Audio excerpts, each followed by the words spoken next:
안녕하세요. 예, 우리 공인회계사하고 세무사 기본 종합반이고요. 중급회계 맡게 된 김원종 회계사입니다. 반갑습니다. 자, 일단 강의하기 전에 일단 간단하게 OT하고 시작할게요. 길게는 안 하고 공부를 어떻게 하느냐는 여러분들이 좀 지쳐갈 때쯤 수업 시간에 다른 과목 어떻게 공부하는지 말씀드리고 쉬는 시간마다 제가 좀 여러분한테 신경 쓰는 스타일이니까 일단은 공부 방법에 대해서 간단하게만 가르쳐 드리겠습니다. 일단 저는 공인회계사 김원종이고요. 강의는 2010년도부터 했으니까 한 14년 정도 했으니까 걱정하지 마시고 들으시면 돼요. 합격자 많이 배출했으니까. 그리고 첫 번째 우리가 이번 수업에서 들을 내용들을 잠깐만 설명드리면 우리가 기업에 직접 돈을 투자한 사람이 두 부류가 있죠. 첫 번째는 주식을 사는 사람, 그 다음에 두 번째는 자금을 빌려준 사람. 그래서 그 사람들을 주주와 채권자라고 하는데 이 주주와 채권자는 기업 외부에 있잖아요. 그래서 이 기업 외부에 있는 주주와 채권자가 투자 의사결정을 할 때 유용한 정보를 제공하는 것을 우리가 회계라고 하죠.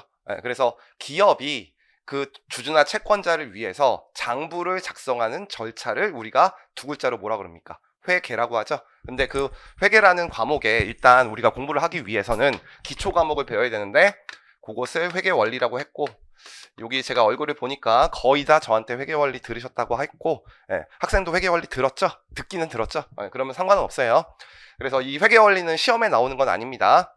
그 다음에 이제 두 번째 우리가 두 번째 실제 시험에 나오는 건 이제 중급회계라는 과목에서 시험 문제가 나오는데 이건 뭐냐면 그냥 한 개 기업이 정보 이용자에게 유용한 정보를 제공하기 위해서 장부를 작성하는 절차. 그래서 그냥 한 개 기업의 일반적인 회계 처리를 배우는 것을 우리가 중급회계라고 해요.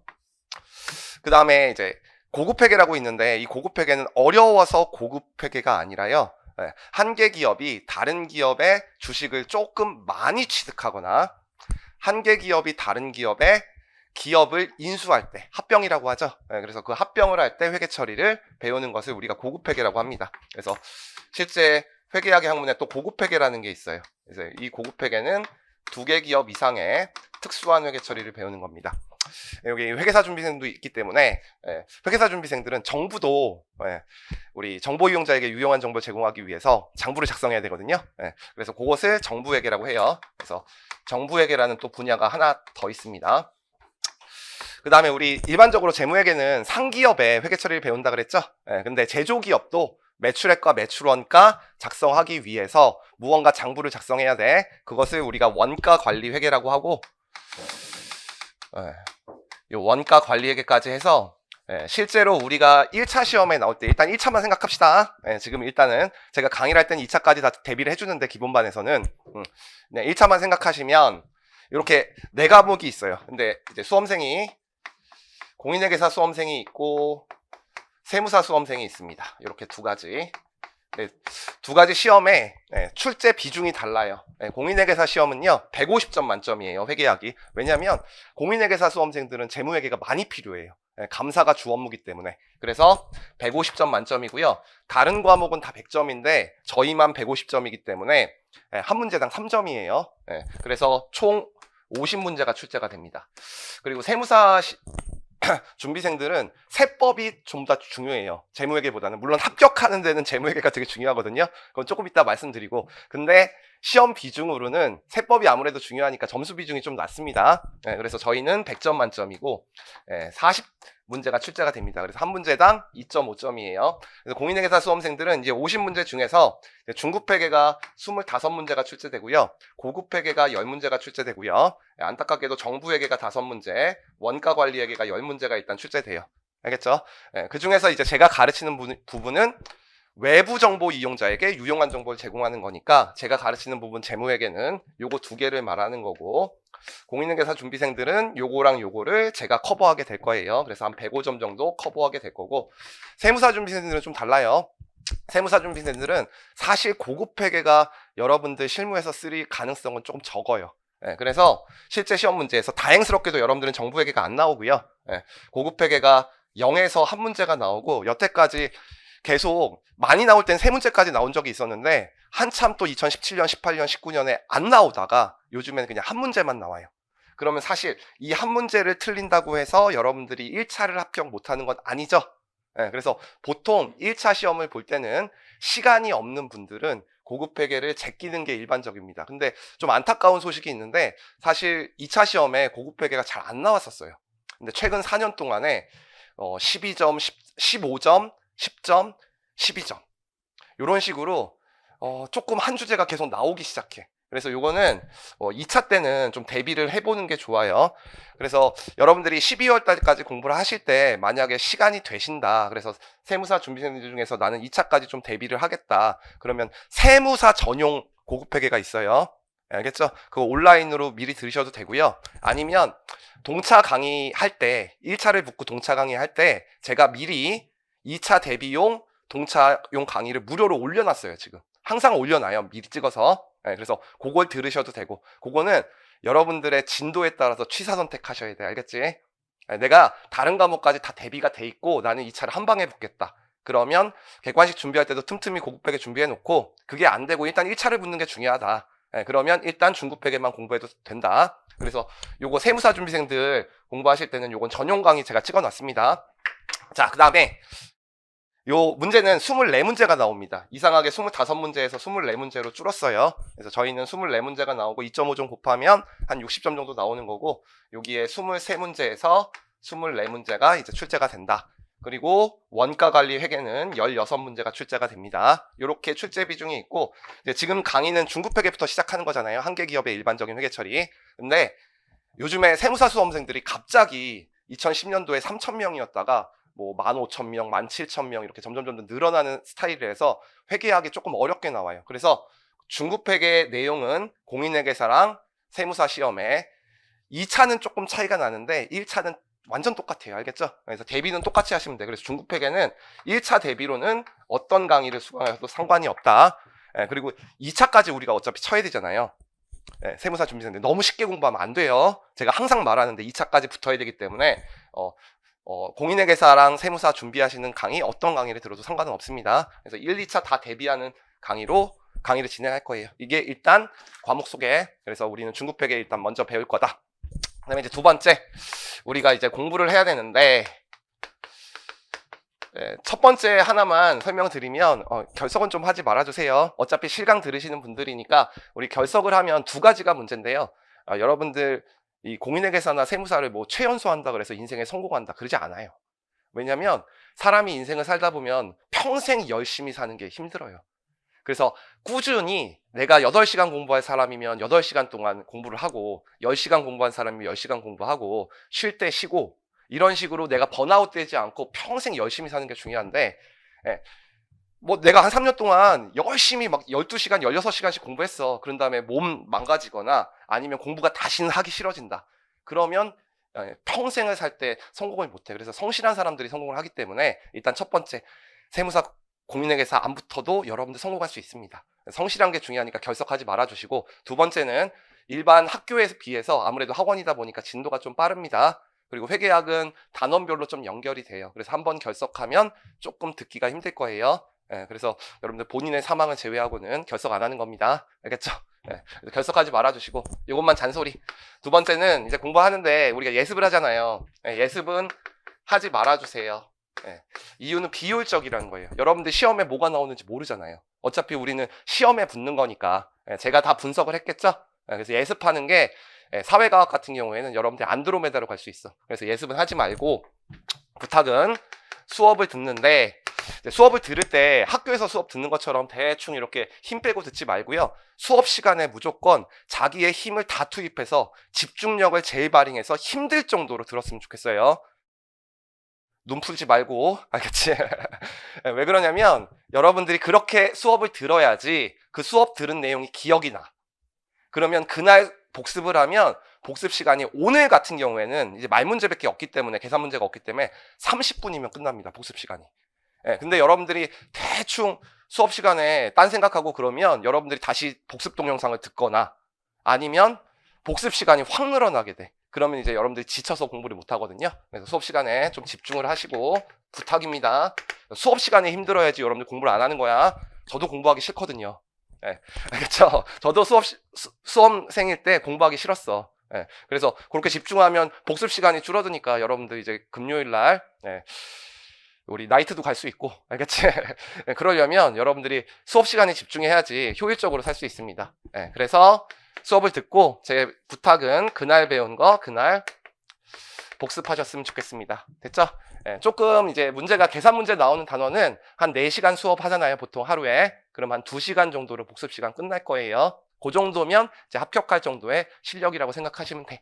자, 요 정도만 했고요. 그 다음에 두 번째 이제 부탁은 하나인데, 우리가 이제 계산 문제가 출제가 되다 보니까 계산기를 우리 세무사 회계사 시험은 둘 다 들고 들어갈 수 있습니다. 그래서 계산기 좀 가져와 주세요. 네. 그래서 계산기 지참하셨으면 좋겠고, 저한테 회계원리 들으신 분들이 많기 때문에 계산기 다 가지고 오면 제가 문제 풀 때 좀 계산기로만 푸는 방법도 좀 알려주죠. 그걸 수업 시간에 풀어봐야지 여러분들이 객관식 문제집 풀 때 좀 다른 사람 1분 36초에 푸는 거 한 5초나 10초에 풀 수도 있고, 그 다음에 시험장에서 내가 같이 풀어봐야지 시험장에서도 그 문제를 풀 수 있으니까 가지고 오시고, 만약에 안 사신 분들 있으면 저 이 회사랑 상관없는데 카시오 14자리 사셨으면 좋겠어요. 왜냐면 우리가 여러분들 실무하실 때도 세무사 회계사 이제 나중에 실무하실 거 아니에요. 그럼 실무하시면 조 단위로 나오는 기업들도 있기 때문에 12자리 사시는 것보다 14자리 사는 게 좋다. 그래서 여기까지만 할게요. 네, 공부 방법은. 그 다음에 이제 세 번째 교재인데, 제가 해커스에 온 지 한 4년 정도 됐고요. 해커스에 와서 이제 제가 책을 썼어요. 그래서 해커스 IFRS, 저희 학원엔 재무회계 선생님이 많아서 제 이름 들어가고 있고요. 네, 중급회계 일단 상으로 강의하겠습니다. 어차피 하까지 계속 연결되는 거니까 네, 상하로 이렇게 강의를 할 거예요. 그리고 1판은 제가 좀 욕심을 많이 부려서 전체에 있는 내용들, 기출문제들 IFRS 도입된 다음에 전부 다 복원을 했었어요, 이 책에. 그래서 이 책이 되게 두꺼웠었어요, 다른 책에 비해서. 그랬더니 여러분들이 복습 시간이 너무 많이 걸려가지고 진도를 못 따라오고 계속 뒤에 거 복습하고 있더라고. 그래서 옛날엔 주제별로 막 3개, 4개씩 넣어놨는데 어차피 객관식 문제집도 있고 2차 문제집도 있으니까 그것을 다른 책들과 비슷하게 이제 바꾼 책이에요. 1판은 조금 더 오타가 있었는데, 한 4년 전에 책은 초판이 원래 좀 오타가 많아요. 근데 지금은 없습니다. 그래서 3판으로 강의를 할 거예요. 알겠죠? 네.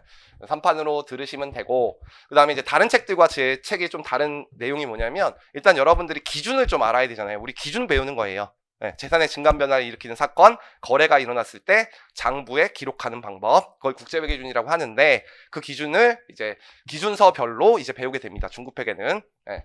그러면 처음에 제가 이론을 설명해야겠죠. 기준 내용도 있을 거고 제가 쓴 내용도 있을 거예요. 그리고 이건 숫자를 다루는 학문이기 때문에 그냥 이론만 듣고 어떻게 장부를 작성할지 모르게 되죠. 그러니까 언제나 사례를 만들어야 돼. 그래서 모든 책이 예제가 있습니다. 이렇게 돼 있죠. 네. 그런데 이제 다른 책들과 제 책이 좀 다른 이유는 뭐냐면, 제가 한 절이 있잖아요, 책에. 뭐 1번, 2번, 3번. 네. 그 절마다 시험에 나올 것 같고 중요한 문장들을 한 번 더 요약해 놨어요. 그래서 제 책은 중간에 그림이나 표로 앞에 있는 내용을 다시 한번 요약해 놨다, 이 포인트로. 이게 좀 다르고요. 그러면 이제 다른 책들과 다른 점이 뭐냐면, 우리가 이 중급회계를 들을 때, 여러분들이 이 종합반을 들을 때 제가 부탁이 하나 있는데, 1회독만 하면 조금 붙기 힘들어요. 네, 좀 힘들긴 하겠지만 제발 나중에 암기 과목 수업 많을 때 중급회계를 수불석권 해야 돼, 알겠지? 네, 그래서 여러분들이 이거 2회독 했으면 좋겠는데, 제 책을 들으면, 제 강의를 듣고 여러분이 복습을 하면 이론 읽고 중요한 내용 또 읽겠죠? 그럼 한 번 읽을 때 2회독 효과가 있어. 그러면 2회독 하면 4회독 효과가 있거든요. 알겠죠? 그래서 좀 인생을 효율적으로 살 수 있고, 그다음에 두 번째는 우리가 말문제가 나오거든요. 그러면 이제 말문제 나오는 것을 제가 다 밑줄 쳐줘요. 그리고 그게 어떻게 기출됐고 어떻게 꼬아 나왔는지까지도 기본 강의 때 일단 설명을 다 해요. 객관식 때도 또 하겠지만. 네, 그러면 밑줄이 쳐져 있고 포인트가 있잖아요. 처음에 읽을 때는 처음부터 끝까지 다 읽으세요. 여러분들의 회계학 실력을 위해서. 근데 2회독 할 때부터는 밑줄 내용과 포인트 읽고 예제만 읽어도 여러분들이 합격하는 데는 전혀 지장이 없습니다. 알겠죠? 그럼 좀 더 효율적으로 공부를 할 수 있으니까 이 포인트가 제 책이 다른 책들과 좀 다른 거다. 그 다음에 이제 두 번째는, 여러분들의 이제 실력에 따라서 여러분들이 지금 아직 토익을 공부하셔야 되는 분들도 있을 거고, 그 다음에 뭐 공인회계사 시험 준비하시는 분들은 학점은행제를 좀 준비해야 되는 사람들도 있을 수 있잖아요. 그래서 시간이 안 된다. 그러면 여기서부터 여기까지는 최소한 복습을 하셨으면 좋겠어요. 알겠죠? 거기까지가 제가 부탁하는 거다. 그날 배운 거 그날 복습하는 거. 그 다음에 이제 두 번째, 예, 저는 이제 중급회계를 좀 들었고, 예, 뭐 학교에서 전공자다. 그래서 복습 시간이 좀 적은 사람들도 있을 거예요. 회계 원리도 여러 번 봐서. 그런 사람들은 이론을 읽고, 포인트 읽고, 예제를 읽고, 뒤에 또 연습 문제도 있습니다. 자, 회계사 같은 경우에는 말 문제가 한 9문제 정도 나와요. 이론형 문제, 다음 중 옳은 것은 틀린 것은. 예, 그래서 그것도 대비해야 돼. 그리고 세무사 같은 경우에는 24문제인데, 6문제에서 5문제가 OX 문제가 나옵니다. 그래서 OX 문제 대비할 수 있도록 제가 OX 문제, 기출 문제랑 제가 출제될 것으로 예상하는 것도 뒤에다 만들어 놨어요. 네, 그 다음에 두 번째, 실제로 기출 문제들, 회계사 세무사, 기출 문제 객관식으로도 만들어 놨고요. 우리 2차 시험은 주관식이니까 주관식 연습 문제도 이렇게 만들어 놨습니다. 그래서 제가 나는 이번에 꼭 2차까지 동차를 하겠다, 빠른 시간 내에. 예, 그런 사람들이 있을 거야. 예, 그런 사람들을 저는 보통 연예인이라고 하거든요. 아이돌. 예, 비스트라는 그룹 알죠? 짐승. 그래서 짐승 같은 사람들은 이렇게 하셔도 된다. 알겠죠?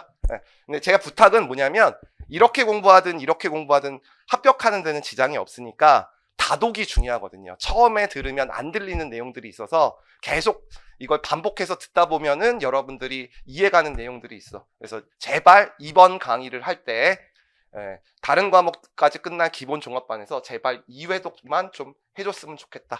그러면 1차는 합격하는데 좀 지장이 없을 거다. 그렇게 생각하시면 됩니다. 자, 여기까지 하시면 일단 교재 소개했고요. 그 다음에 네 번째, 강의 방법 잠깐만 설명드릴게요. 저한테 회계원리 들으신 분들은 다 아시겠지만 두 가지 형태로 문제가 출제된다 그랬죠. 다음 중 옳은 것은 틀린 것은 기준서 문장 갖고 옳은 거 틀린 거 고르는 거. 그래서 이 이론형 문제도 대비를 해야 돼. 알겠죠? 예, 우리 합격을 해야 되니까. 그래서 제가 이론형 문제를 대비할 때는 강의를 어떻게 하느냐. 첫 번째, 중요한 문장들에 밑줄을 쳐줄 거예요. 알겠죠? 예, 그래서 밑줄을 쳐주고 이 문제가 어떻게 OX 문장으로 나올지 설명을 다 할 겁니다. 물론 필기도 해줄 거고. 알겠죠? 예, 그 다음에 이제 두 번째, 계산형 문제는 달라. 계산형 문제는 기준서 내용을 설명해야 되기 때문에 필기를 해줍니다. 그 다음에 이제 두 번째, 이 필기 내용을 밑줄도 쳐주고요. 이론 요약하고 그 다음에 뭐까지 풀어줘야 돼요? 계산형 문제 풀 때 예제까지 풀어줘야 돼요. 알겠죠? 그러면 이제 계산형 문제가 대비되는 거야. 그래서 이론형 문제를 강의하는 방법과 계산형 문제를 대비하는 방법이 좀 다르다. 근데 이제 중요한 게 있어요. 회계 원리를 다 들었으니까 여러분들이 장부를 작성할 때 재산의 증감 변화를 일으키는 거래가 발생했을 때 제일 먼저 하는 행위가 뭐라고 그랬죠? 거래를 분석해서 장부에 기록하는 거. 분계. 이제 분계라는 말 하지 맙시다. 우리 회계학이니까. 이제 회계 처리. 네. 그러면 여러분들 시험 문제가 계산 문제를 푸는데 회계 처리로 시험 문제를 풀 수 있느냐? 풀 수 있습니다. 근데 안타까운 게 회계사 시험 같은 경우에는 한 문제당 1분 36초. 세무사 같은 경우에는 한 문제당 1분. 근데 회계학과 상법을 같이 치거든요. 또는 행소법을. 그래서 그쪽에서 좀 시간을 세이브할 수 있어요. 그래서 세무사 같은 경우에는 한 1분 20초에서 30초 정도는 쓸 수 있어요. 왜냐하면 상법과 행소법은 계산 문제가 안 나오니까 좀 빨리 풀 수 있다고. 그러면 회계 처리를 해서 1분 30초 안에 못 푸는 문제들이 되게 많아요. 그래서 이 바닥에서는 전부 다 회계 처리를 해서 객관식 문제를 풀지 않아요. 그래서 전부 다 이 바닥에서는 그걸 뭐라고 하냐면 스킬 또는 왁구 이런 말을 써. 그래서 문제를 풀 때 그림으로 풀거나 또는 산식으로 풀거나 저랑 공부하신 분들은 대손충당금 같은 거 공부할 때 계산기로만 풀었죠. 그 다음에 무이자 보험의 할인 같은 거 계산기로만 풀죠. 그래서 계산기로만 풀기도 하고 머릿속으로 암산으로 푸는 문제도 한두 문제 나와요. 이게 가능해. 그럼 여러분들이 이런 걸 가르쳐 주잖아. 그럼 여러분들은 공부를 어떻게 하냐면 이것만 먼저 공부하고 이걸 안 해요. 그게 문제야. 근데 세무사 시험은 솔직히 1차 시험을 칠 때 회계 처리 안 해봐도 붙기는 붙어요. 왜냐면 암기 과목이 너무 쉽기 때문에 거기서 80점 80점 받고 40점 40점 맞아도 붙는 데는 지장이 없어. 근데 1차만 붙으면 안 되는 거죠, 우리가. 2차를 붙어야 되잖아요. 근데 세무사 시험은 3년에 한 번씩 분계 문제가 60점을 다 뿌릴 때가 있어요. 2차 시험 전체가 다 60점이 분계야. 그게 항상 3년에 한 번씩 나와. 그거 나오면 어떻게 돼요? 2차 떨어지죠. 회계 처리 안 해본 사람들. 그 다음에 두 번째는 이 스킬은 전부 다 회계 처리에서 나오거든요. 요 회계 처리에서 스킬이 나오는 거야. 그림이나 산식이나 계산기. 근데 이것만 외우면 그냥 암기 과목 공부한 거랑 똑같아. 그래서 일주일이 지나면 여러분들이 다 까먹습니다. 근데 회계 처리를 해보고 스킬을 쓰면 일주일에서 한 하루는 더 가요. 알겠죠? 예, 이해가 가기 때문에 조금 더 시간이 많이 간다는 거죠. 어차피 까먹긴 까먹는데. 그래서 회계 처리를 꼭 해봤으면 좋겠고, 여기 두 가지 형태의 수험생이 있어서 세무사 수험생 같은 경우에는 우리 책에 있는 예제 2번은 회계 처리 해보고 산식으로 풀어보세요. 스킬도 기본 강의 때 알려줍니다. 왜냐면 객관식 때 한 번만 들으면 안 들었기 때문에. 근데 회계사 수험생들은 좀 달라요. 회계사 수험생들은 2차가 좀 어려워. 그래서 회계사 수험생들은 3번 회계 처리 해보고 스킬로 풀고 그 정도까지 해봤다. 그럼 이제 회계 처리가 머릿속에 다 떠오르거든요. 그래서 그 정도까지 하고 나서 이제 문제를 풀 때는 요 스킬로만 문제 풀어도 상관이 없습니다. 그래서 2-3번은 예제는 꼭 회계 처리 해봐라. 이게 제 부탁입니다. 그리고 여러분들 법인세라는 게 있는데요. 회계사 세무사에 다 법인세라는 게 세법에서 시험 문제가 나와요. 세무회계가. 근데 그거는 세무조정이라는 걸 하는 건데 그 세무조정을 어떻게 하냐면 회사 측 회계처리랑 세법상 회계처리의 차이를 조정하는 거거든요.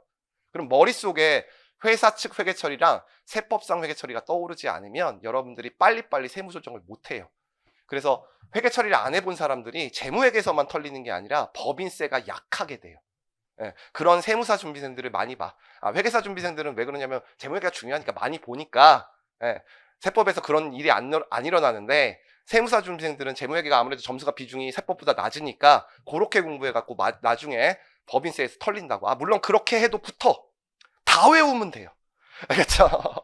짐승처럼 세무조정을 다 외우면 되는데 그게 비효율적이라는 거지. 알겠죠? 네. 그래서 여기까지가 저의 부탁입니다. 네, 저 회계처리 중시하는 강사 아니에요. 회계처리를 다 보여주는 거지. 저도 스킬 위주의 강사인데 회계처리를 배우고 나서 스킬을 배워야지. 그 시간이 오래 걸리기 때문에 시간이 적게 걸리기 때문에 이해 시간이. 그래서 그렇게 가르치는 겁니다. 자, 여기까지만 하고요. 나머지 내용들은 언제 할 거냐? 수업을 하면서 간단하게 여러분들이 배워야 될 내용들 설명하겠습니다. 여러분들 인생 살면서 한 번도 내 인생을 다 걸고 인생을 승부해 본 적이 없죠. 사실 고시는 승부예요. 알겠죠? 그래서 단기간 내에 붙으려면 조금 자기 자신을 통제를 해야 되고요. 지금 놀고 싶은 거 조금 희생을 하시고 그 다음에 공부를 하셔야 된다는 거. 그래야지 빨리 붙습니다.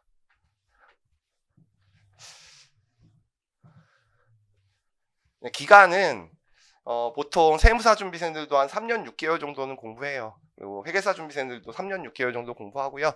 근데 자기에 따라서 이 학원에서 제가 강의 지금 4년째 하고 있는데 실제로 세무사 준비생들 중에서 12개월에 붙은 학생도 있었고 회계사 준비생들 중에서 18개월에 붙은 학생도 있었어요. 그리고 2년 반 정도 걸리는 학생들도 있었고 해커스에서 이제 여러분들을 합격시키는 기간은 다른 학생들보다 1년 좀 빨리 붙이자. 그래서 한 2년 6개월 정도로 평균 합격시키자가 저희의 목표입니다. 그렇게 커리큘럼을 만들었으니까 그렇게 생각하시면 됩니다. 자, 바로 수업 시작하겠습니다. 자, 일단 1장이 있는데요. 1장이 우리 기준서의 내용이 아니라요. 회계학이 뭔지 설명하는 내용이에요. 그래서 저한테 회계원리 들으신 분들은 전부 다 회계원리에서 배운 내용이에요. 근데 지금은 회계학에 있는 내용 중에서 저는 자본까지 가르친 상태잖아요. 회계원리에서. 그러니까 조금 더 잘 들릴 거예요. 그래서 마음 편하게 들으시면 돼. 지금은 여러분들 집중 안 하셔도 돼요. 알겠죠? 그리고 지금 1교시, 2교시, 3교시, 4교시를 할 건데 오늘 4시간 수업을 하니까 1교시부터 3교시까지 내용은요. 시험에 나올 가능성은 없습니다. 근데 이걸 안 들어놓으면 또 어떻게 되느냐? 뒤에 있는 내용의 이론적인 근거가 약하게 돼요.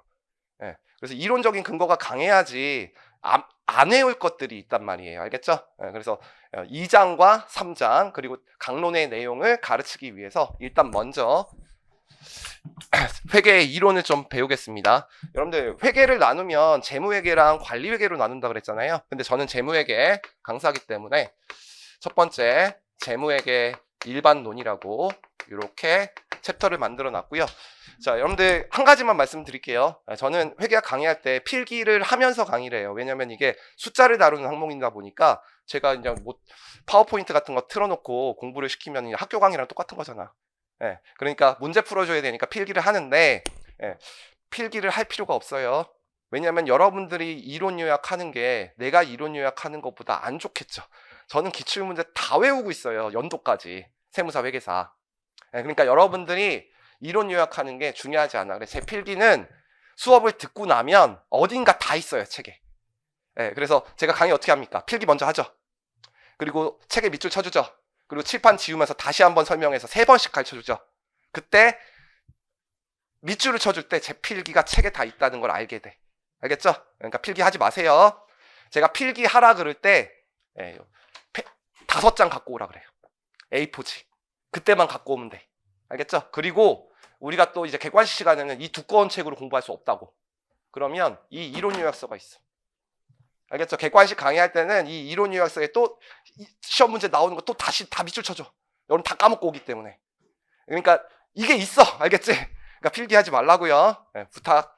뭐 이런 거는 해도 되지. 책에 없는 예인데 뭐 이런 간단한 예를 만들어 놨다. 그럼 그 예만 책에다가 그 밑줄에다 밑줄 치면 되고, 금융자산을 제외하고 전부 다 책에 다 있으니까요. 제가 체크 다 해줘요. 그러니까 필기하는 게 비효율적이니까 집중해서 듣기만 하세요.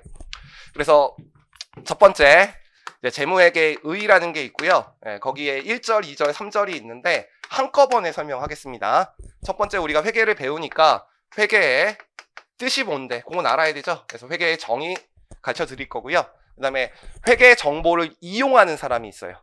누구예요? 주주나 채권자죠? 그 사람들을 우리가 뭐라 그랬습니까? 회계 정보 이용자라고 했습니다. 그래서 회계 정보 이용자 내용 같이 배울 거고요.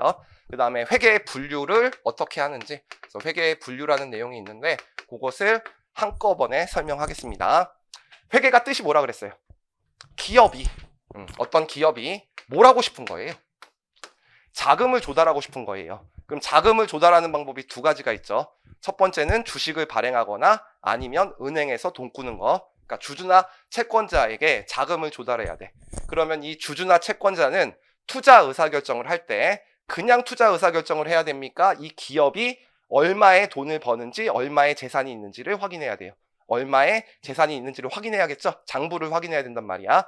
그래서 회계는 기업이 정보 이용자에게, 정보 이용자, 이 정보 이용자를 제가 보통은 주주랑 채권자라고 하죠. 그 사람들에게 투자 의사결정에 무슨 정보? 유용한 정보를 제공하는 것을 회계라고 하죠. 그래서 유용한 정보를 제공하는 것을 회계라고 한다. 그럼 질문, 이 유용한 정보는 그냥 제공하는 거예요?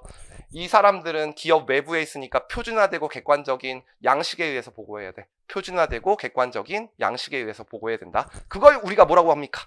재무제표. 그래서 재무제표를 공시하게 되죠. 저는 이제 약자를 좀 쓰는데 저한테 회계 원리 안 들으신 분들이 가끔 자꾸 들어오네. 그래서 그것을 파이낸셜 스테이트먼트라고 해서 FS라고 다 씁니다. 이 바닥에서는. 그래서 요것을 회계의 정의라고 합니다. 근데 이제 회계학이 원래는 기술이었어요. 그래서 이탈리아에서 발전된 부기에서 시작했는데 경영학에 들어오면서 학문이 되니까 이 기업이라는 말을 조금 어렵게 만들었어. 그래서 그 말을 우리가 경제적 실체라고 하죠. 그래서 회계를 정의하면 경제적 실체가 정보 이용자에게 유용한 정보를 제공하는 것을 회계라고 합니다. 됐죠? 그때 이 경제적 실체가 기업이야. 그럼 기업은 돈 버는 기업이죠. 그래서 그 기업을 영리법인이라고 해요. 그래서 영리법인이 하는 회계를 영리회계 또는 재무회계라고 하고, 우리 시험에 나오는 거는 전부 다 재무회계만 나오는 거예요. 근데 비영리법인도 정보 이용자에게 유용한 정보를 제공하기 위해서 재무제표를 작성할 때가 있어요. 그것을 비영리회계라고 하는데 다행히 우리 회계사 세무사 시험에는 비영리회계는 나오지 않는다. 그리고 만약에 정부가 정보 이용자에게 유용한 정보를 제공하면 그걸 정부회계라고 하고, 세무사 시험에는 안 나오고 회계사 시험에는 5문제가 나온다. 우리는 저한테 배울 때는 요 기업에 한정할 거다. 됐어요? 그다음에 2번째, 우리가 회계를 분류하죠. 우리 회계할 때 회계를 분류하면 뭘로 분류한다 그랬어요? 회계의 분류는 정보 이용자. 정보 이용자가 2가지 사람이 있다 그랬죠. 기업 외부에 있는 사람. 그래서 정보를 갖고 있지 않은 사람이죠. 그렇죠? 2사람이네. 주주와 채권자. 근데 주주와 채권자라는 말을 안 써요. 알겠죠? 기준이 개정돼서 투자자, 회계 원리랑 좀 달라.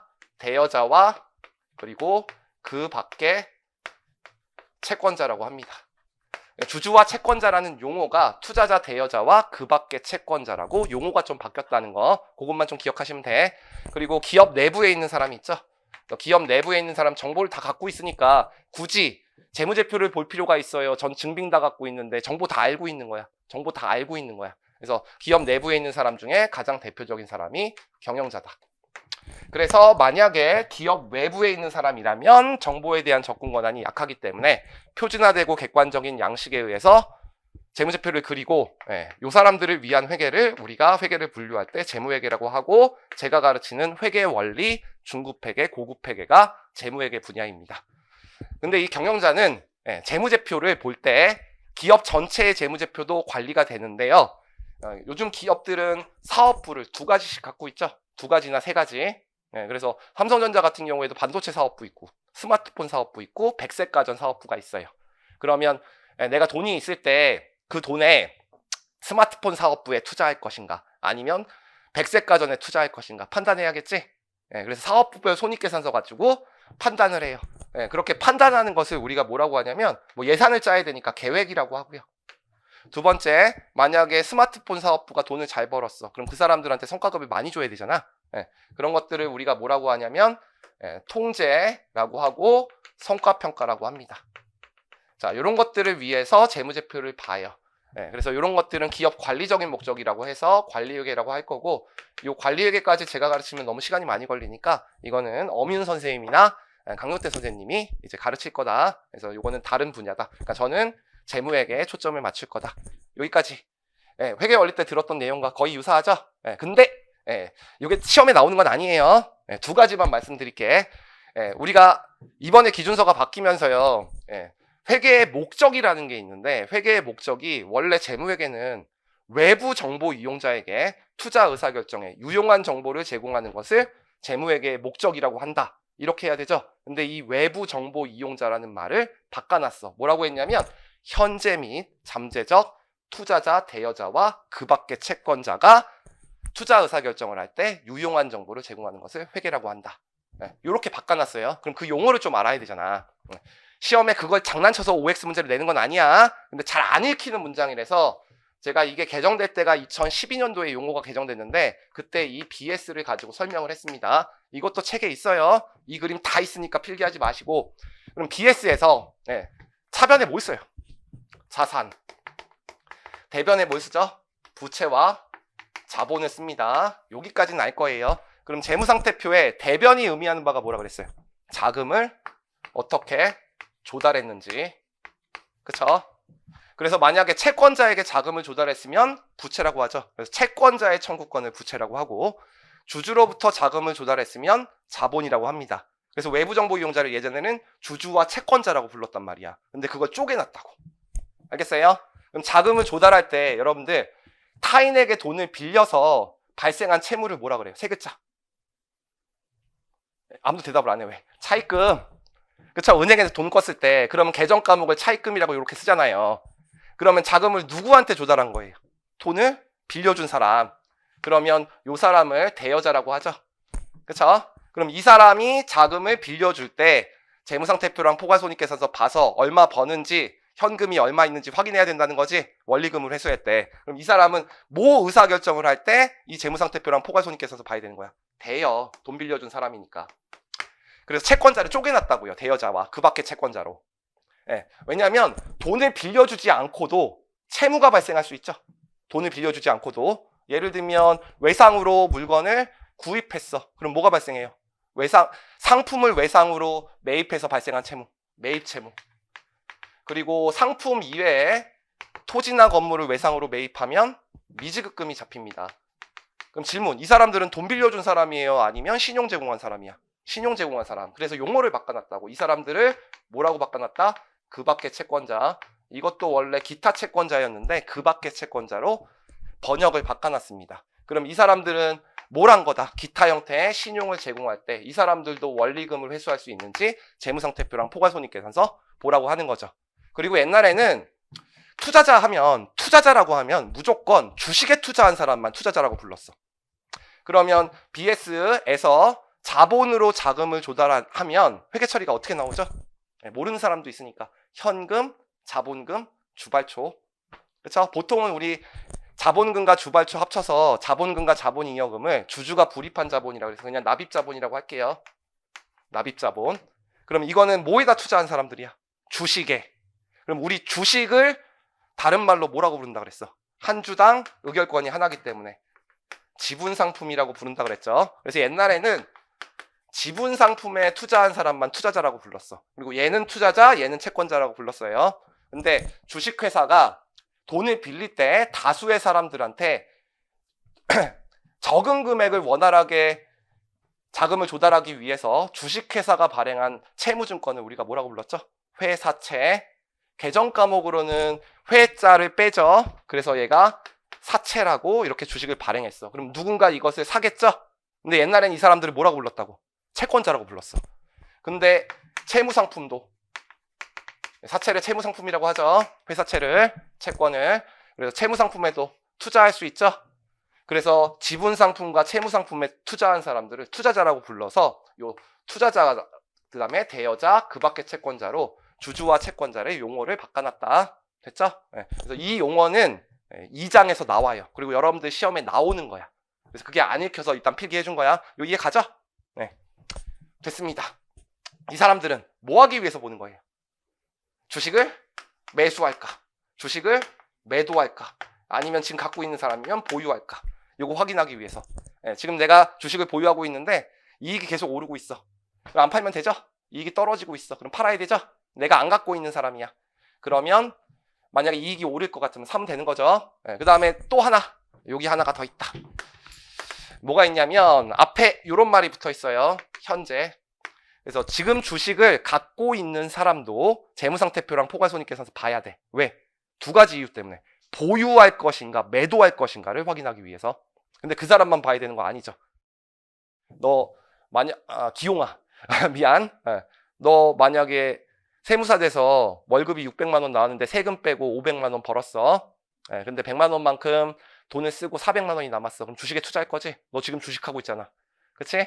그럼 그 주식에 살까 말까 결정할 때도 재무상태표 봐야겠죠? 아직 주식을 안 갖고 있는데 살까 말까 결정할 때도 재무상태표 봐야 되잖아요. 그래서 현재 보유하고 있는 주주만 재무상태표나 포괄손익계산서 보는 게 아니라 앞으로 살 사람, 잠재적 주주도 재무상태표를 봐야 되기 때문에 현재 및 잠재적 투자자 대여자와 그 밖의 채권자에게 유용한 정보를 제공하는 것을 재무회계라고 합니다. 알겠죠? 자, 그러면 이제 재무회계는 외부 정보 이용자에게 유용한 정보를 제공하는 것을 재무회계라고 하죠? 여기까지는 알겠어요? 근데 이제 우리 앞에 기준서는 다 이렇게 돼 있을 거야. 현재 및 잠재적 투자자와 대여자와 그 밖의 채권자. 요 말로 돼 있다고. 근데 제가 강의할 때 계속 현재 및 잠재적 투자자, 대여자와 그 밖의 채권자라고 강의하면 너무 힘들잖아요. 그래서 그 사람들을 그냥 외부 정보 이용자라고 필기할 거예요. 그리고 이거를 장난쳐서 시험 문제 내진 않는다. 알겠죠? 네. 여기까지 하면 일단 1, 2, 3절은 다 설명을 했습니다. 그럼 일단 책으로 잠깐 정리를 할게요. 자, 우리 1-2페이지를 보시면요. 처음에 회계의 정의가 나와 있어요. 알겠죠? 시험에 나오는 건 아니고 거기에 박스가 하나 있어요. 회계의 정의. 그래도 우리가 재무회계를 공부하는 사람인데 회계의 정의 정도는 알아야 되잖아. 밑줄은 쳐볼게요. 미국의 정보회계학회의 정의를 그냥 끌고 왔습니다. 회계란 정보 이용자가 합리적인 판단이나 의사결정에 필요한, 여러분들 합리적인 판단이나 의사결정에 필요한, 이게 무슨 말인지 알아요? 투자 의사결정에. 그렇죠? 네. 경제적 실체에 관한 유용한 경제적 정보. 자, 이 유용한 경제적 정보를 뭐라고 하는 거야? 뭐 재무상태표랑 포괄손익계산서도 다른 말로 재무제표. 그래서 식별, 측정, 전달하는 과정이다. 세 가지만 동그라미 쳐놓을게요. 식별, 측정, 전달. 그래서 제가 아까 그냥 유용한 정보를 제공한다 그랬는데 제공을 식별, 측정, 전달이라고 세 개로 바꿔놨습니다. 알겠죠? 일단 그러면 식별이란 말을 알아야 되죠? 식별은 다른 말로 구별한다는 거야. 그러면 회사의 경제적 사건, 다른 말로 재산의 증감 변화를 일으키는 사건, 그 사건을 두 가지로 뭐라 그래요? 두 글자로. 회계 원리에서. 거래. 그럼 거래가 발생했을 때 장부에 기록할지 안지를 결정해야 되죠? 그걸 뭐라고 하는 거야? 식별. 뜻 알겠어요? 거래가 발생했을 때 장부에 들어갈지 말지를 결정하는 과정을 식별이라고 한다. 그래서 그때 어떻게 배워요? 재산의 증감 변화를 일으키는 사건이면 회계 처리를 하고 분개를 하고 재산의 증감 변화를 일으키지 않는 단순한 계약이나 담보 제공은 회계 처리 안 한다 그랬죠? 그래서 측정하기로 한 거야. 식별하기로 한 거야. 그래서 인식을 했어, 자산. 근데 우리 재무제표는 다 재무적 정보이기 때문에 여기다 돈으로 써야 되죠? 그래서 이 자산이 100억인지 90억인지 자산, 부채, 자본의 화폐 가치를 부여하는 과정을 제가 뭐라고 부른다? 두 글자. 측정. 알겠죠? 근데 이 측정 방법이 자산이 4가지가 있고요. 부채가 4가지가 있고 자본은 종속적으로 측정이 되는데 그거는 회계 원리 때는 안 배웠다. 그래서 그거는 내일이나 모레 정도에 공개하겠습니다. 알겠죠? 이런 말은 해주죠. 사용 목적의 자산은 역사적 원가로 측정한다. 매각 목적의 자산은 공정 가치로 측정한다. 그런 말을 해준 적은 갑자기 표정들 안 좋고 다 기억이 안 난다 지금. 됐죠? 그 다음에 전달하는 과정은 제공이다. 그러니까 제공이랑 똑같으니까 그냥 넘어갈게요. 그래서 요거죠. 회계는 경제적 실체가 정보 이용자의 투자 의사결정에 유용한 정보를 제공하는 것을 회계라고 합니다. 넘어갈게요. 그 다음에 두 번째 보시면 회계정보 이용자가 있어요. 사실 회계정보 이용자는요. 현재 및 잠재적 투자자, 대여자, 그 밖의 채권자만 있는 건 아니고요. 경영진도 있고요. 감독당국도 있고 일반 대중도 있고 종업원도 있습니다. 그러면 회계정보 이용자가 되게 많잖아요. 그러면 어떤 특정한 사람에게 유리하거나 불리한 회계 처리가 있을 수 있어. 그럼 그런 회계 처리 만들면 안 되죠. 그러면은 공통적인 수요로 재무 정보를 제공하기 위해서 회계 정보를 작성해야 돼. 그러면 어느 사람이 가장 피해를 볼 수 있는 사람이야? 기업에 돈을 직접 투자한 사람. 알겠죠? 회계 정보 이용자는 되게 많은데 기업에 직접 투자한 사람 이 사람밖에 없죠. 돈 꿔준 사람하고 주식 산 사람. 그렇죠? 그래서 이 사람들은 기업에 직접적 또는 간접적으로 투자한 사람이기 때문에 회계학의 무슨 정보 이용자라고 한다? 주요 정보 이용자라고 한다. 그리고 나머지 사람들은 기업에 직접 돈을 투자하지 않았기 때문에 재무제표 안 보겠죠? 학생, 삼성전자 주식 없지? 그러니까 삼성전자 재무제표 안 볼 거 아니야. 나는 삼성전자 주식이 있거든. 그러니까 가끔 본다고. 뭔 말인지 알겠어요? 그래서 이 사람들을 주요 정보 이용자라고 하고 나머지는 전부 다 그 밖의 이용자라고 합니다. 다른 말로 기타의 정보 이용자. 그래서 그 그림이 나와 있어요. 자, 그림 1-1인데 주요 정보 이용자의 투자자, 대여자, 그 밖의 채권자라고 돼 있죠? 그거는 이렇게 동그라미 쳐놔서 이렇게 읽어보세요. 왜냐면 이거는 2장에서 나와. 그러니까 시험에 나오는 거에 나와요. 다시. 자, 그 다음에 이 사람들이 그러면 왜 회계 정보를 이용하는지가 이제 나와 있습니다. 그 중에서 1번, 2번, 3번, 4번 회계 정보 이용자들을 제가 나열해 놨어요. 그 중에서 1번만, 양가로 1번, 거기다만 별표. 요거는 2장의 기준서에 있는 내용이야. 알겠죠? 그게 이거예요. 현재 및 잠재적 투자자, 대여자, 그 밖의 채권자. 이제 읽어봅시다. 소련말. 잘 안 읽히기 때문에 1번 보시면 현재 및 잠재적 투자자는 이 사람들만 말하고 있어. 그럼 제가 그림 그려놨죠. 투자자 뭐 한 사람이라고 했어? 지분상품이나 채무상품에 투자한 사람이라고 그랬지? 그럼 이 지분상품이나 채무상품에 투자한 사람들은 뭐 하기 위해서 재무정보 보는 거야? 주가가 오를 것 같아. 내가 주식을 보유하고 있는데. 그럼 어떻게 해야 돼? 보유. 이익이 떨어질 것 같아. 그러면 어떻게 해야 돼? 매도. 그리고 내가 주식을 안 갖고 있는데 이익이 오를 것 같아. 그럼 매수해야 되죠? 그래서 이 지분상품에 투자한 사람은 지분상품을 보유, 매수, 매도하는 목적으로 정보 이용자에게 제공한 재무제표를 봐야겠지. 요건 알겠죠? 그 다음에 두 번째, 요 채무상품에 투자한 사람은 원리금을 회수할 수 있는지 확인해야겠죠? 원금과 이자. 여러분들 원금과 이자를 원리금이라고 하는 건 알죠? 그래서 원리금을 상환받을 수 있는지를 확인하기 위해서 재무제표를 보겠죠? 그래서 현재 및 잠재적 투자자는 지분상품과 채무상품의 매수, 보유, 매도 등에 관한 현재 또는 미래의 투자 의사결정에 유용한 위험과 수익률에 관한 도움을 주는 회계 정보를 필요로 한다. 그래서 재무제표 보는 거예요. 뭐가 중요한 말이에요? 투자자, 매수, 보유, 매도. 됐죠? 이건 읽히죠 이제. 그 다음에 두 번째, 대여자죠? 돈 빌려준 사람이야. 그럼 얘는 뭐 때문에 본다? 은행에서 원금과 이자 받을 수 있는지, 원리금 상환할 수 있는지. 그래서 대여 의사결정하기 위해서. 그러면 그 밖의 채권자, 매입채무나 미지급금 갖고 있는 사람, 돈 빌려준 사람은 아니죠. 근데 기타 형태의 신용을 제공한 거죠. 그래서 기타 형태의 신용을 제공한 것에 의사결정을 하기 위해서 재무상태표랑 포괄손익계산서 보겠네. 그래서 대여자, 현재 및 잠재적 대여자, 뒤에 보시면 자금의 대여. 대여자, 자금의 대여 연결되죠? 그 다음에 그 밖의 채권자, 기타 형태의 신용을 제공. 그래서 이걸 가지고 원리금을 상환할 수 있는지 판단하기 위해서 회계 정보를 필요로 한다. 이제 읽히죠? 이게 틀린 문장으로 내진 않아요. 알겠죠? 근데 시험 문제엔 나올 수 있는 맞는 문장으로 나오는 문장인데 처음 들으면 잘 이해가 안 읽히니까 제가 요걸 통해서 설명한 거죠. 용어가 좀 바뀌었기 때문에. 네, 이거잖아요 지금. 그래서 그 그림이 밑에 그림에 있죠? 넘어갈게요. 그 다음에 양가로 2번 보시면 정부와 규제기관이 있습니다. 정부와 규제기관. 네, 이건 설명 안 할 거예요. 시험엔 안 나오는 거니까. 설명을 안 할 게 아니라 밑줄을 안 쳐준다고. 알겠죠? 시험엔 안 나올 거니까. 여러분들 정부도 기업의 재무상태표랑 포괄손익계산서를 봐야 돼. 왜냐면 정부도 돈을 벌거든. 정부가 돈을 버는 건 수익이라고 안 불러. 세입이라고 불러요. 그럼 정부의 수입의 가장 대표적인 게 뭐예요? 99%는 세금. 그 다음에 1%는 여러분들이 람보르기니 타고 다닐 때 낼 수 있는 벌금이에요. 알겠죠? 네, 그래서 뭐 하기 위해서 기업의 재무상태표랑 포괄손익계산서 봐야 된다. 세금 걷기 위해서. 조세정책 목적으로 재무상태표랑 포괄손익계산서 봅니다. 법인세 걷기 위해서. 두 번째는 국가도 기업을 운영하죠. 기업도. 여러분들 오늘 지하철 타고 왔죠? 지하철 공사예요. 국가가 운영하는 거야.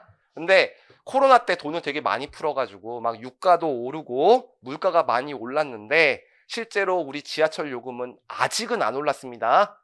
알겠죠? 안타깝게도 이제 곧 올라요. 버스 요금은 300원 오르고 지하철 요금은 올해 150원 오르고 내년 150원 오를 거야. 그렇다고 슬퍼하지 마. 다른 나라들 보면 다른 나라들은 1,000원에서 2,500원으로 올렸어. 코로나 때. 근데 우리나라는 물가 안정 목적으로 좀 지하철 요금을 적게 이렇게 만들어 놓고 지금 공채 발행해가지고 버티고 있어. 적자나고 있는데. 알겠죠? 그러면 지하철 공사의 재무상태표랑 포괄손익계산서 국가가 왜 보는 거야? 공공요금 책정하기 위해서. 그래서 정부와 규제기관은 조세정책과 공공요금을 책정하기 위해서 정부를 봅니다. 그 다음에 양가로 3번 한 장 넘겨볼게요. 경영자가 있죠? 이 사람들이에요. 알겠죠? 이 사람들은 뭐 하기 위해서 재무상태표랑 포괄손익계산서 본다 그랬어?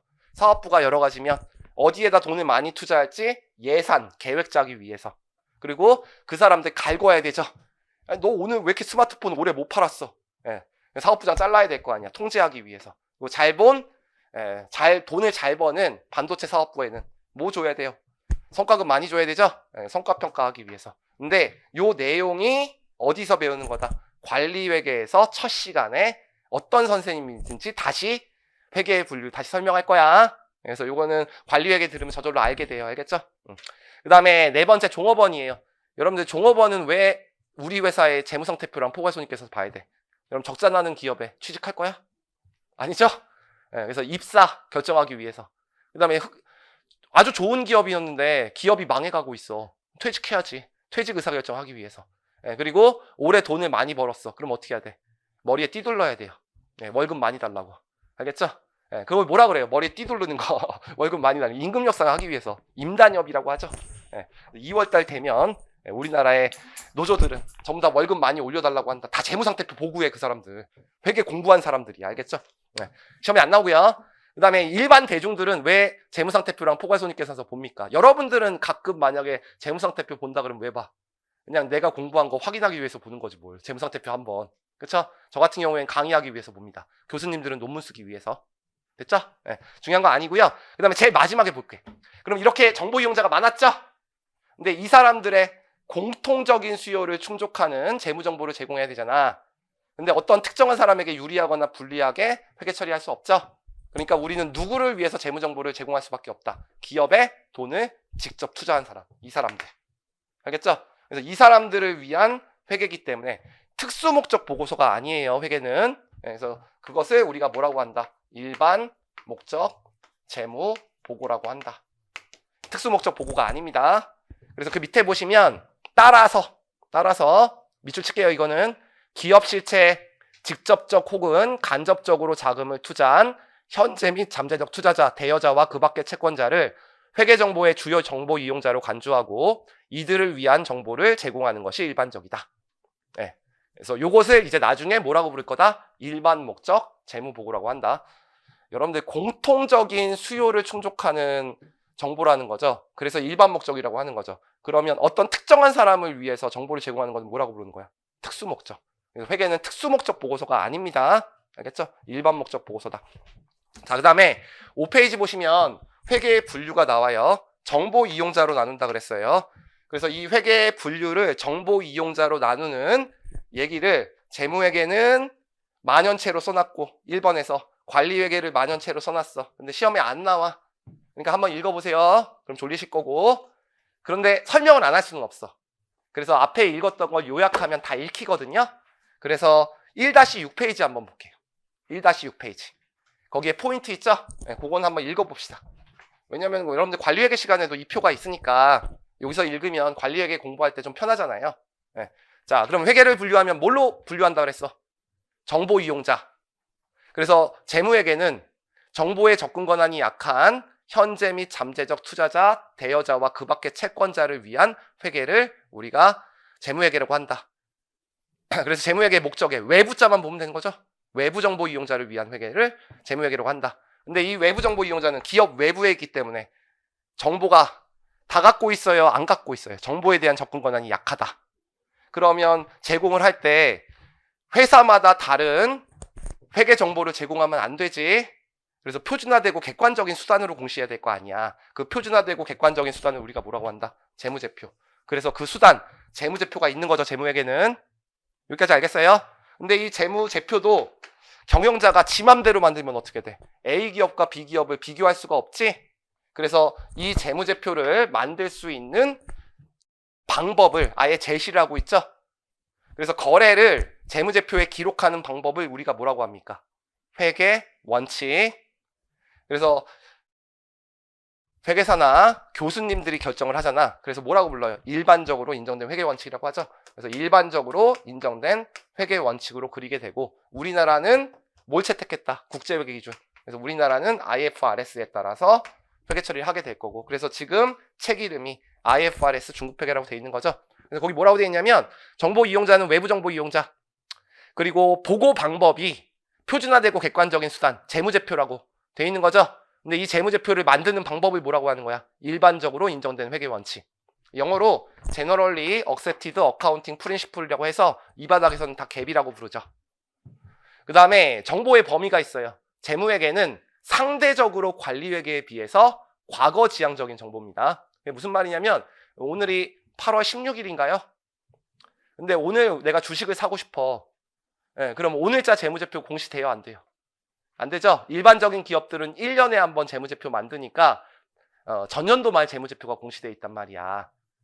그쵸? 그러니까 상대적으로 과거에 우리가 기록한 정보를 가지고 미래를 예측하기 때문에 이미 지나간 일이라고. 그래서 과거지향적인 정보죠. 아니 회계는 재산의 증감 변화를 일으키는 사건만 기록하잖아. 이미 지나간 일이라고요. 그걸 가지고 미래를 예측하는 거야. 그래서 과거지향적인 정보죠. 그 다음에 이제 보고 시기는 정기보고입니다. 자, 일단 상장회사가 아니다. 그러면은 1년에 몇 번 그려요? 한 번 1월 1일부터 12월 31일까지. 그리고 상장기업의 경우에는 정보 이용자가 많죠? 그래서 적시성 있는 보고를 하기 위해서 3개월에 한 번씩 재무제표를 그립니다. 그래서 1월부터 3월까지 1분기, 4월부터 6월까지 2분기, 다른 말로 반기, 6월부터 9월까지, 7월부터 9월까지를 3분기, 그리고 맨 마지막 날을 4분기라고 해요. 그래서 이렇게 보고하는 것을 중간 재무보고라고 해요. 중간 재무보고는 우리 중국회계 마지막 시간에 이제 말 문제가 나오니까 그때 기준서를 배우게 될 거예요. 알겠죠? 그 다음에 법적 강제력이 있죠. 재무회계는 정보 이용자에게 유용한 정보를 제공해야 되니까 어떤 법에 의해서 재무제표를 작성하라는 법이 있어요. 그걸 뭐라고 하냐면 주식회사 등의 외부감사에 의한 법률이라고 해요. 오늘 배울 거예요. 그래서 외감법에 의해서 재무제표를 작성하라고 하고 있습니다. 그래서 법적 강제력이 있다. 자, 두 번째 관리회계예요. 관리회계는 내부 정보 이용자를 위한 회계라고 하겠죠? 내부, 그것만 알면 되고 내부 정보 이용자의 가장 대표적인 사람이 누구다? 경영자. 근데 경영자는 정보를 다 알고 있어. 재무제표도 알고 있는 것 뿐만이 아니라 이 재무제표를 작성하기 전에 영수증도 갖고 있고요. 통장도 갖고 있고 원 로우 데이터를 다 갖고 있어. 그럼 굳이 재무제표 볼 필요 있어요? 없어요? 없죠? 그럼 표준화되고 객관적인 양식으로 꼭 그려야 된다. 아니면 질문만 해도 된다. 질문만 해도 돼. 회계팀 담당자에게 내년 손익 얼마 될 것으로 예측됩니까? 이거 질문하는 게 관리회계야. 그러니까 표준화되고 객관적인 양식이 없다. 일정한 양식이 없는 거예요. 그러면 이 갭을 따를 필요가 있어요? 없어요? 없죠? 그래서 여러분들이 그냥 알고 있는 경제학 지식, 경제통계학 지식 이런 지식들로 기업 내부의 방법에 의해서 작성을 하는 거야. 그래서 관리회계를 작성하는 방법은 기업마다 다 다르게 됩니다. 표준화된 게 아니라. 그래서 일정한 원칙이 없고 특수목적 보고서로 만든다. 구두로 해도 되고 PT로 해도 된다. 그리고 상대적으로 미래지향적인 정보죠. 과거지향적인 정보도 포함하고 있지만 왜? 우리 경영자는 이렇게만 안 물어봐. 올해 손익이 얼마인데 안 물어봐요. 올해 손익이 얼마인데 내년 손익이 얼마인가? 이걸 물어봅니다. 그래서 상대적으로 미래지향적인 정보입니다. 그리고 보고 시기는 1년에 한 번 꼭 만들어야 됩니까? 사장이 갈굴 때마다 만들어야 돼요. 사장이 전화할 때마다 만들어야 되니까 정기보고가 아니라 수시보고다. 그 다음에 두 번째, 법적 강제력이 없죠? 사장이 계속 갈구면 다 퇴사하면 돼. 그렇죠? 법을 안 지켜도 되니까. 그래서 법적 강제력이 없다는 게 특징입니다. 자, 요게 시험 문제 나온 적은 한 번도 없어요. 알겠죠? 네. 그러니까 여기까지가 일단 1교시 때 할 내용인데 1교시 때 한 내용은 그냥 회계의 지식을 쌓기 위해서 공부한 거다. 그럼 여기까지 다 설명했으니까 여러분들한테 제가 마지막으로 이론 요약할게요. 자, 회계는 경제적 실체가 정보 이용자의 투자 의사결정에 유용한 정보를 제공하는 것을 회계라고 하고요. 우리는 재무회계 배우는 거니까 재무회계는 객관적이고 표준화된 수단으로 그려야 되기 때문에 재무제표 제공하는 것을 우리가 회계라고 합니다. 그다음에 두 번째, 정보 이용자는 크게 두 개로 나눠요. 주요 정보 이용자랑 기타의 정보 이용자. 기업에 직접 투자한 사람은 주요 정보 이용자라고 해요. 그래서 그 사람들을 누구라고 한다? 현재 및 잠재적 투자자, 대여자와 그 밖의 채권자. 이거 장난은 안 쳐. 설명은 다 했고. 그 다음에 회계를 나누면 크게 정보 이용자로 나눠요. 그래서 외부 정보 이용자는 정보에 대한 접근 권한이 약하기 때문에 표준화되고 객관적인 양식 재무제표로 작성을 해야 되고 재무제표를 만드는 방법을 우리가 회계 원칙이라고 하고 다른 말로 일반적으로 인정된 회계 원칙이라고 한다. 그래서 외부 정보 이용자를 위한 회계를 재무회계. 근데 관리회계는 경영자죠. 로우 데이터 다 알고 있어. 그러니까 일정한 양식 필요 없고 뭐 일정한 방법 필요 없어. 그쵸? 그리고 수시보고 하면 되고. 그래서 경영자를 위한 회계를 우리가 관리회계라고 하고 요거는 이제 강연태 선생님한테 배울 거다. 됐죠? 그래서 여러분들이 이제 수업을 들을 때 이제 이해가 가야지 암기가 많이 가잖아요. 좀 기간이 오랫동안 기억할 수 있잖아. 그래서 재무회계를 배우는 저한테 공부를 할 때는요. 주주 입장이라고 자기가 생각하고 투자한 수업을 들으면 조금 더 잘 들릴 거예요. 그리고 여러분들이 이제 관리회계를 이 재무회계 하다가 이제 중간에 개강을 하죠. 그래서 관리회계 들을 때는 내가 사장이라고 생각하고 수업을 들어야지 의사결정이 될 거야. 그거 하나 말씀드리고 그 다음에 이건 다 설명한 거니까 중요한 거 아니니까 됐고 자 여기서 시험에 나오는 건 없는데 2장에서 시험에 나올 게 있어. 그래서 그 문장은 기억해야 돼. 알겠죠? 그게 뭐였어? 자, 현재 및 잠재적 투자자는 지분상품과 채무상품의 매수, 매도, 보유를 위해서 회계정보를 필요로 한다. 안 틀릴 거죠. 그 다음에 현재 및 잠재적 대여자는 대여 의사결정. 그리고 그 밖의 채권자는 이 사람들이죠. 기타의 신용을 제공할 때 원리금을 상환받을 수 있는지 확인하기 위해서 재무정보를 필요로 한다. 이건 나올 수 있어요. 알겠죠? 그래서 그 문장은 2장에서 다시 배울 거다. 그때 모른 척하면 안 됩니다. 오늘 배울 거니까. 그리고 나머지들은 쉬었다 하겠습니다. 수고하셨습니다. 일단 쉬었다 할게요.